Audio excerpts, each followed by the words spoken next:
On September 11, 1973, a decorated Chilean general shattered his lifelong oath, seizing power with the help of $8 million in secret CIA cash. Within a week, 10,000 citizens found themselves caged in the National Stadium, once a symbol of national pride, now a factory of fear. The official story called it a patriotic rescue. Declassified documents reveal it as the opening act in Augusto Pinochet's reign of terror, where torture and murder claimed tens of thousands of lives. How did a self-proclaimed protector transform into the architect of the brutal crimes you thought only happened elsewhere? The truth behind Pinochet's betrayal is far darker and closer to home than most are willing to admit.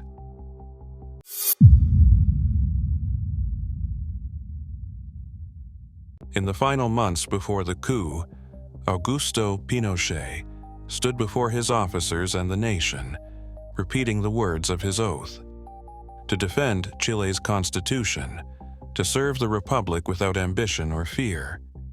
Publicly, he invoked the threat of Marxist subversion, warning that Chile's traditions were under siege. His speeches, broadcast across the country, painted him as a reluctant guardian, one who would only act if the nation's survival demanded it. But behind closed doors, the boundaries between duty and conspiracy began to blur. By the summer of 1973, U.S. intelligence officials had already identified Pinochet as a rising figure within the Chilean military. Declassified CIA assessments from that period describe him as disciplined, pragmatic, and potentially open to cooperation, the kind of officer who could be counted on if the moment arrived. While no formal asset file exists, the agency's network of contacts within the Chilean armed forces grew tighter as the crisis deepened.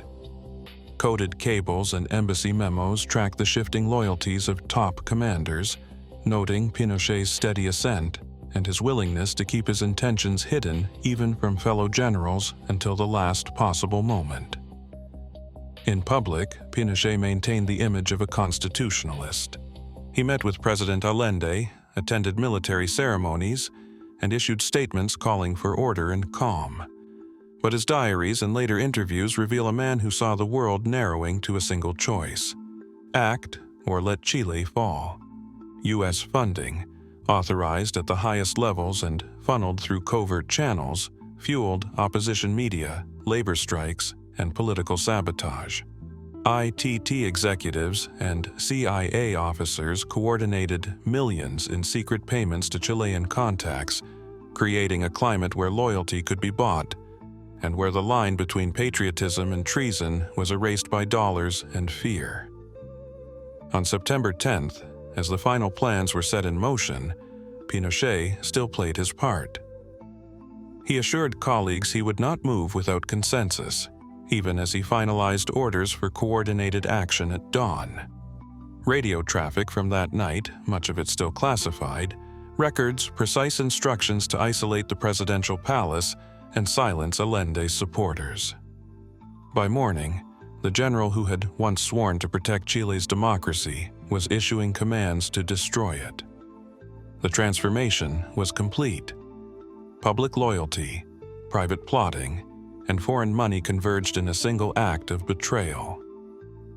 On September 11, 1973, the coup unfolded with military precision, but its engine was foreign cash and covert planning.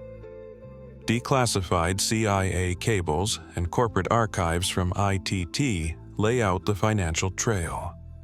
Over $8 million flowed from Washington and New York into Chile, funding opposition media, labor unrest, and the logistical backbone of the military takeover. Approval for these operations came directly from the highest levels. White House memoranda, signed off by Nixon and his advisors, authorized everything from propaganda to clandestine payments for arms and intelligence. As the tanks closed in on La Moneda, the consequences of this secret funding became brutally clear. Within days, the National Stadium in Santiago, once a symbol of sports and national pride, became a holding pen for thousands. Over 10,000 Chileans were rounded up in the first week alone. Some were political leaders. Others were union activists, students, or simply in the wrong place at the wrong time. The stadium's concrete stands and locker rooms transformed overnight into makeshift cells. Prisoners slept on the cold floor, under the glare of floodlights that never switched off. CIA traffic from September 12th and 13th tracked the mass detentions and reported back to Washington. The numbers grew with every cable. Interrogations began immediately, some with lists drawn from U.S.-supplied intelligence files, others based on tips bought with American dollars. ITT's own lobbying notes describe the company's relief as the military swept through leftist strongholds, clearing the way for stability. Inside the stadium, the rules of normal life no longer applied. Food was scarce. Guards beat prisoners for speaking out of turn. Every morning, names were called for questioning. Many never returned.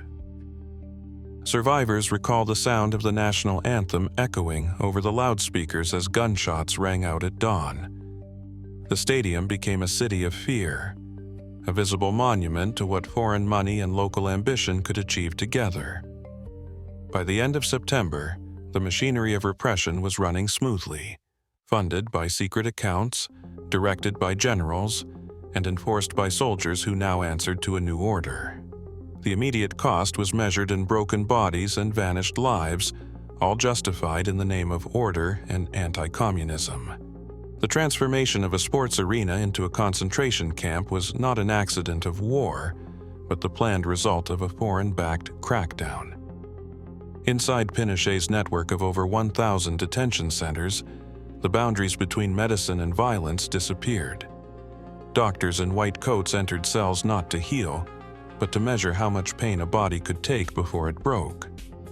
At places like Villa Grimaldi and Venda Sexy, medical staff monitored prisoners' vital signs as interrogators applied electric shocks, beatings, and asphyxiation. Their job was not to save lives, but to keep victims alive long enough for the next round of torture. Testimony collected by the Valak Commission describes physicians checking pulses while guards stripped prisoners and lashed them with cables. When a heart rate spiked or a body went limp, the doctor would signal for a pause, only to resume the abuse once the danger of death had passed. Some doctors administered injections to dull pain or induce confusion, allowing interrogators to push bodies further without causing immediate collapse. Others falsified death certificates, blaming suicide or natural causes for injuries that matched the tools of torture. The regime's logic was clinical. Medical professionals were recruited to maximize suffering while avoiding visible corpses. At least a dozen named physicians were later brought before ethics tribunals, but most escaped sanction, protected by emergency decrees and the regime's blanket of secrecy. In rare cases, survivors recognized the same doctors in hospitals years later, untouched, still practicing, their complicity erased from official records. By the late 1970s, the presence of medical staff in torture centers was an open secret among security forces. Some participated out of conviction, others claimed they acted under orders, but the result was the same. The tools of healing became instruments of cruelty. The white coat, once a symbol of trust, became a signal that pain would not end, only be measured, sustained, and repeated. The betrayal ran deeper than politics. It was the systematic corruption of an entire profession, turning caregivers into silent partners in the machinery of repression. Inside the walls of Chile's secret detention centers, sexual violence was not an accident or a crime of opportunity. It was a tool, engineered and refined by the state. At Venda Sexy, a house in Santiago known among survivors as La Discotheque, Dina, Agent Ingrid Olderock introduced a new level of cruelty. She arrived with a German shepherd named Volodya, trained to assault female prisoners. Survivor affidavits and DINA training logs confirm that Volodya was not just a threat. He was used, on command, to rape women while officers watched and took notes. Prisoners lay naked, held down by guards, as Olderach directed the animal. These attacks were repeated, often in front of other detainees, to break the will of the entire cell block. The regime's approach was systematic. DINA manuals outlined the use of enforced nudity, sexual humiliation, and rape as interrogation techniques. Electrodes were attached to genitals. Prisoners were forced to witness the assault of others, sometimes family members. In many cases, doctors stood by to monitor heart rates, ready to intervene if a victim's body threatened to give out before the next round of abuse. The Valak Commission documented thousands of cases where sexual violence was used to extract confessions or punish resistance. Some women were mutilated with objects. Others were forced to endure repeated assaults for days at a time. Olderach's presence became a symbol of state sadism. She kept a clipboard, recording effects and reactions, evaluating which methods broke prisoners fastest. Testimony from survivors describes her as cold, clinical, and utterly detached. One woman recalled, "She watched while Volodya attacked me. She made notes. I was no longer a person. I was a test subject." DINA's files reveal that sexual torture was discussed at the highest levels. Reports were filed, outcomes measured, and techniques refined for maximum psychological impact. The aim was not only to destroy individuals but to send a message. There were no limits, no boundaries the regime would not cross. In these rooms, the state's appetite for control became a kind of pleasure, a calculated, institutionalized violation that stripped away dignity and left bodies and minds permanently marked. The legacy of these crimes still echoes in the silence of those who survived, and in the terror that spread far beyond the walls of the torture centers. At least 1,248 Chileans vanished without a trace under Pinochet's rule. Families searched for decades, clinging to hope, haunted by silence. The regime called them the disappeared, men and women arrested by security forces, then erased from the record. Soldiers later confessed to burning bodies with dynamite or throwing them into the Pacific at night. No graves, no answers, only rumors and official denials. This was terror by design. Every unanswered knock, every empty chair, a warning to those who remained. The trauma did not end with disappearance. In 1975, the dictatorship staged a grotesque deception known as Operation Colombo. State agents murdered 119 political prisoners, then used forged news stories to claim they had died abroad, killed by their own comrades. Newspapers like El Mercurio in Chile and La Nueva Provincia in Argentina published lists of the supposed dead, complete with invented details and fake bylines. The truth was buried beneath layers of propaganda. Families received no bodies, only lies printed in black ink. Inside military barracks, officers watched as censors rewrote history. Editors at the Colombo press office assembled entire issues devoted to these fabrications, distributing them across South America. The aim was not just to hide murder, but to sow doubt, turning grief into confusion and fear into paralysis. For every family searching for answers, the regime offered only silence or a story that shifted with each retelling. The pain of not knowing became part of the punishment, a psychological weapon as sharp as any blade. In March 1975, Milton Friedman arrived in Santiago for a private meeting with General Pinochet. Inside the presidential offices, Friedman handed over an 8-point memo: cut subsidies, privatize state assets, and let prices find their own level. The so-called Chicago Boys, a group of U.S.-trained economists, stood ready to carry out the plan. Within months, the government slashed public spending, fired tens of thousands and sold off national industries at a fraction of their value. Real wages dropped by 40% in a single year. Unemployment soared above 20%. In neighborhoods once bustling with factory workers, soup kitchens became the only safety net. While Chileans struggled to survive, Pinochet's reach extended far beyond his own borders. Operation Condor linked Chile's secret police with dictatorships across South America. Agents shared blacklists, tracked exiles, and coordinated assassinations from Buenos Aires to Paris. In September 1976, a car bomb exploded in Washington, D.C., killing Orlando Letelier, Chile's former ambassador to the U.S. The attack was planned by DINA Chief Manuel Contreras and carried out by Michael Townley, both operating with knowledge of their American counterparts. Condor's communication logs tracked each target, each disappearance. Pinochet had become not just a dictator but the CEO of a multinational network of terror, fueled by economic shock at home and political murder abroad. Pinochet's blueprint did not vanish with his death.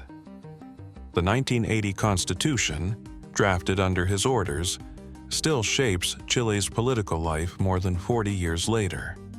Its clauses, written to guarantee military oversight, restrict democratic reforms, and shield regime loyalists, remain partially in force, limiting how far elected governments can go to address past crimes or redistribute power. Even after waves of protest and promises of change, the legal skeleton of dictatorship endures. This model has traveled far beyond Chile's borders. In Russia, Vladimir Putin's government has adopted a constitution that concentrates presidential authority, weakens the judiciary, and uses amnesties to protect security officials from prosecution. Economic reforms, billed as modernizing, have handed state assets to insiders and built a system where dissent is managed, not tolerated. The echoes are unmistakable. Legal insulation for the powerful, a facade of elections, and a security apparatus that answers to the executive alone. China's recent constitutional amendments, abolishing term limits, tightening executive control, and fusing market reforms with one-party rule, follow the same pattern. The party promises stability and prosperity, but dissent is crushed, and impunity for state agents is the rule.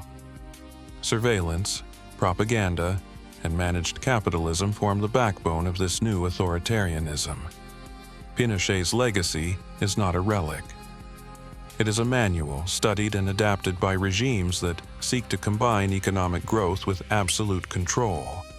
The architecture of impunity, perfected in Chile, remains a threat wherever democracy is fragile and power is unchecked.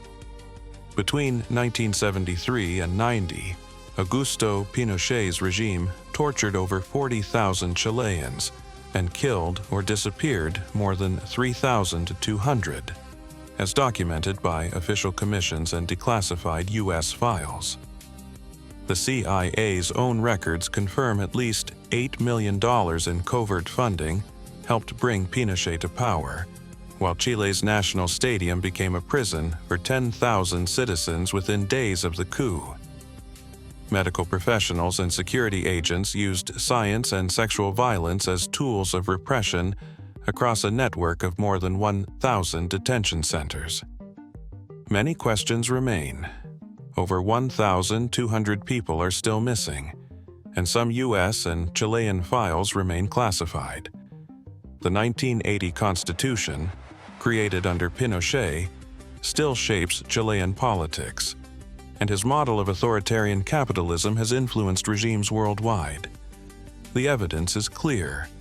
Power without oversight corrupted a sworn protector of democracy into an architect of terror.